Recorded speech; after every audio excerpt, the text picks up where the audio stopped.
দিনটা ছিল নীল ষষ্ঠীর দিন। তো সকাল সকাল মাসি স্নান করে চলে এসেছে দেখলাম। তারপরে আমিও স্নান করে বাবার মাথায় জল ঢালা হয়ে গেছে। এখন মাসি বাবার মাথায় জল ঢালছে। প্রথমেই কিন্তু দুধ ঢালা হয়েছে, তারপরে কিন্তু জলটা ঢালা হলো।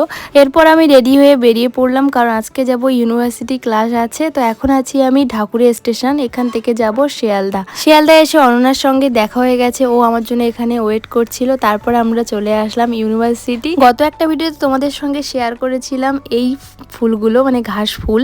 অ্যাকচুয়ালি দেখতে পুরো কাশফুলের মতো ছোট ছোট, তো এত সুন্দর লাগছিল না, আর এই ফোন দিয়ে তো আরোই ভালো লাগছিল।